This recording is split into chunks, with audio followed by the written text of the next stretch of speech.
KTN 오늘의 주요 뉴스입니다. 라파엘 워럭 연방 상원의원이 27일 놀크로스 호주의 조이너스 데이케어 센터를 방문했습니다. 허리케인 이안이 계속 그 세력을 확장하며 조지아주 해안으로 이동 중인 가운데 허리케인 국립센터에 이어 조지아 주정부도 나서 조지아주 모든 카운티에 비상사태를 선포했습니다. 바이든 대통령이 백악관 경쟁위원회 회의에서 에너지 회사가 여전히 기록적인 이윤을 얻고 있다며 소비자를 위해 가격 인하를 요구했습니다.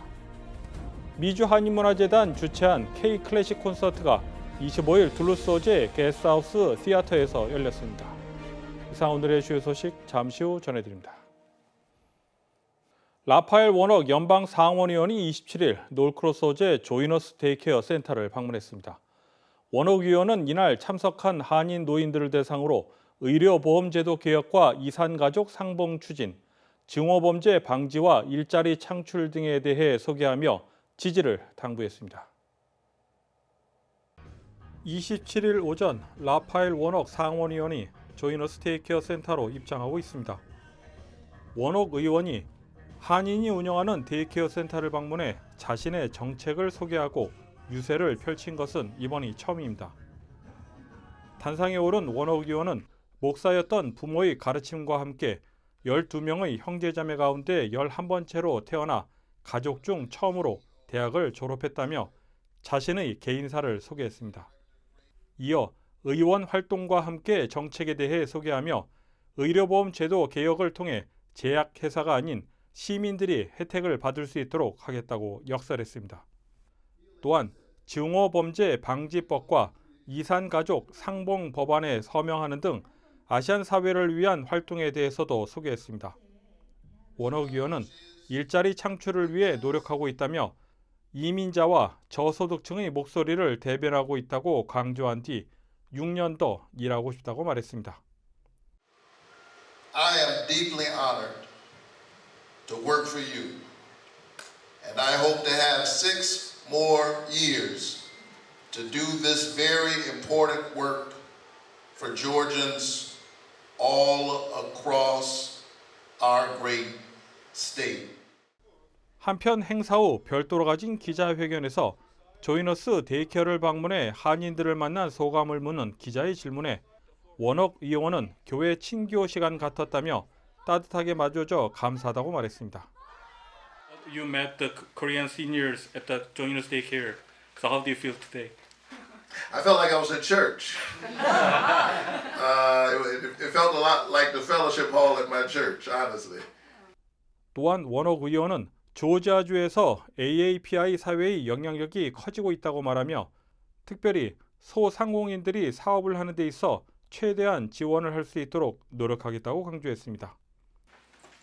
The AAPI community has increasing influence in our state, and they are certainly it's a community that has been really important for business, small businesses in particular, and I want to do everything I can as the United States Senator, junior United States Senator from Georgia, to incentivize small businesses and to address the healthcare concerns that we have across all of our communities.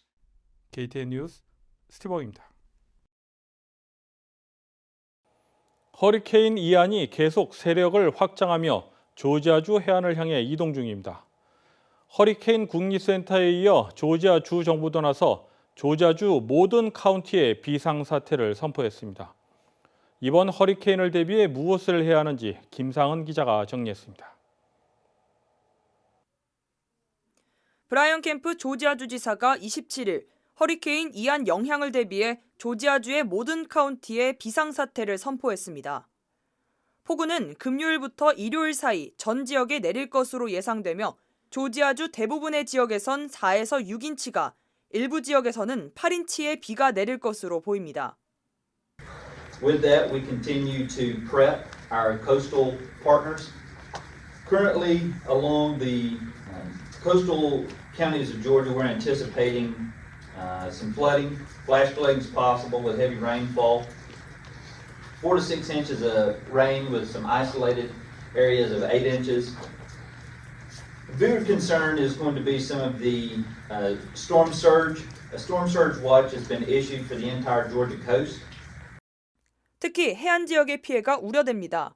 국립 허리케인 센터는 화요일 조지아 해안 지역인 캠튼 카운티와 글린 카운티 내 열대성 폭풍우 경보를 발령했습니다. 최대 시속 40마일 강풍과 최대 65마일 돌풍이 가능한 열대성 폭풍우가 해당 지역을 오는 목요일 저녁 지나갈 것으로 예상됩니다. 조지아 주 정부는 가장 먼저 폭풍우에 취약한 지역에 거주하는 사람들에게 빠르게 대피해 약 72시간 동안 안전한 곳에 머무를 것을 촉구했습니다.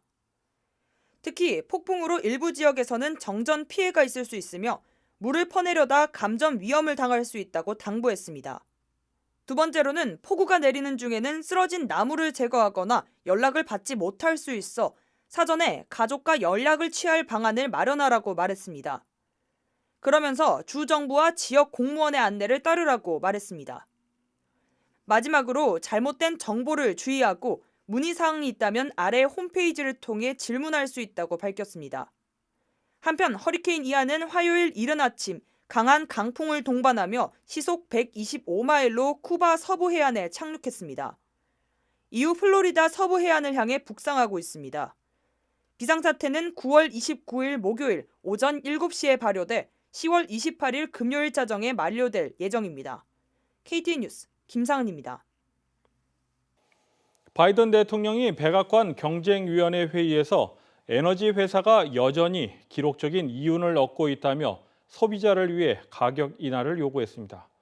이번에는 허리케인 시즌에도 불구하고 기름값에는 큰 영향이 없을 것으로 보입니다. 계속해서 김상은 기자가 전해드립니다. 국제유가 상승으로 일부 에너지 회사와 주유소가 막대한 이윤을 챙기고 있습니다.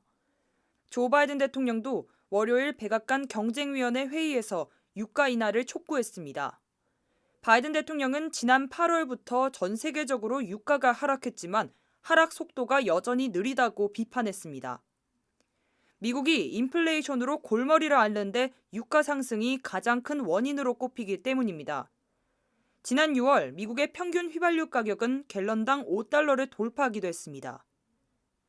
이후 연방정부 차원에서 미국의 전략 비축유를 대량 방출하면서 완화되는 모습을 보였습니다. 그러는 동안 에너지 회사는 높아진 유가에 상당한 이윤을 챙기고 있습니다. 일반적으로 허리케인 시즌이 다가오면 기름값 상승이 예상됩니다. 하지만 이번에는 큰 위협이 되지 않을 것으로 보입니다. 폭풍우가 직접적으로 강타하는 플로리다는 국지적으로 공급 문제가 발생할 수 있지만 플로리다가 주요 원유 생산지가 아닌 점을 봤을 때 기름 유통에 위협이 되지 않을 것이라고 평가됩니다. 다만 현재 허리케인에 경로와는 관계없이 지난 며칠간 휘발유 가격은 소폭 상승했습니다. KTN 뉴스 김상은입니다. 중국 정부가 내년까지 전기차 구매 때 세금을 면제하기로 했다고 중국 경제매체 차이신이 27일 보도했습니다. 중국 정부는 신에너지차 소비 확대를 위해 2017년 12월부터 면세 정책을 시작했으며 이번까지 3차례 연장했습니다. 중국에서 내연기관차 차량을 살 때 가격의 10%가 차량 구매세로 부과되는데 전기차를 사면 내지 않아도 됩니다.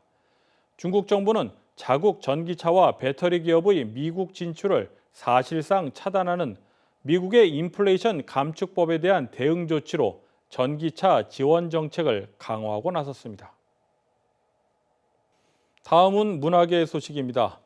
미주 한인문화재단이 주최한 K-클래식 콘서트가 25일 둘루스 소재 게스트하우스 시어터에서 열렸습니다.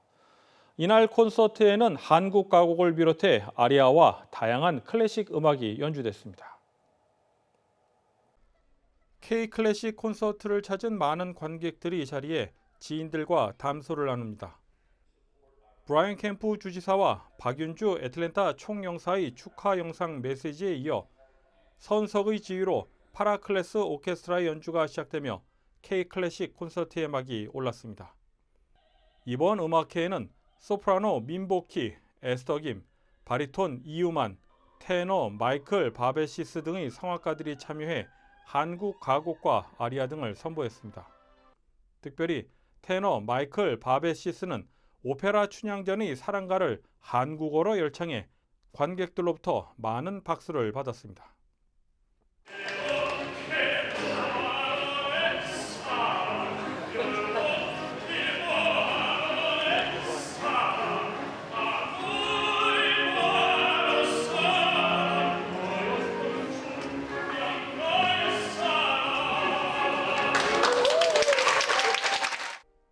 또한 색소폰과 첼로 그리고 피아노로 구성된 P 클래식 앙상블은 아스트로 피아졸라 곡들을 비롯해 전통 민요 아리랑 등을 연주하기도 했습니다.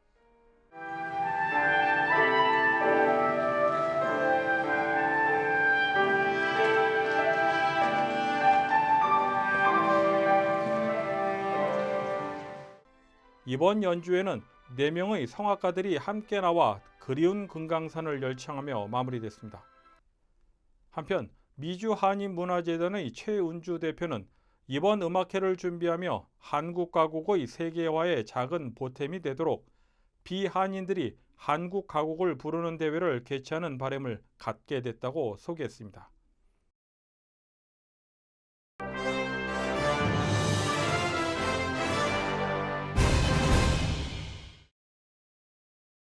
아베 전 일본 총리의 국장이 열린 27일 도쿄 도심 곳곳에서 국장 개최에 반대하는 시위도 이어졌습니다. 일본 무도관에서 국장이 시작된 이날 오후 2시, 일본 국회 앞에서 일본 시민단체 연합이 주최한 대규모 반대 집회가 열렸습니다. 이들은 기시다 내각은 여론을 반대해도 아베 전 총리 국장을 강행하고 있다며 시민에게 조의를 강제하는 헌법 위반이라고 주장했습니다.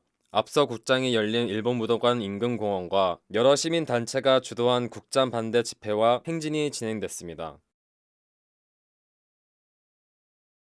아마존이 10월 11일부터 12일 올해의 두 번째 아마존 프라임데이를 진행합니다. 아마존이 한 해에 프라임데이를 2번 개최한 건 이번이 처음입니다. 아마존은 지난 7월에 한 차례 이미 프라임데이를 진행한 바 있으며 이번 두 번째 행사는 전 세계가 인플레이션으로 어려움을 겪고 있는 가운데 열립니다. 아마존은 올해 들어 약 32%가량 주가가 하락하는 등 하락세를 보이고 있습니다. 소매사업 부문에서도 최근 몇 개월 동안 판매 부진을 보이고 있습니다. 미국의 대중음악 연예 매체 롤링스톤이 가장 위대한 TV 프로그램 100선 목록에 넷플릭스의 한국 드라마 오징어 게임을 올렸습니다. 롤링스톤은 26일 오징어 게임이 역대 가장 위대한 TV 프로그램 100편 중 95위를 기록했다며 이번 리스트에 포함된 유일한 비영어권 프로그램이라고 밝혔습니다. 매체는 오징어 게임은 스트리밍 시대가 콘텐츠의 경계를 무너뜨린다고 상징을 했다며 이 작품은 시청자를 사로잡는 스릴러이자 사회 경제적 풍자물이라고 평가했습니다. 이상으로 KTN 뉴스를 모두 마칩니다. 시청해주신 여러분 고맙습니다.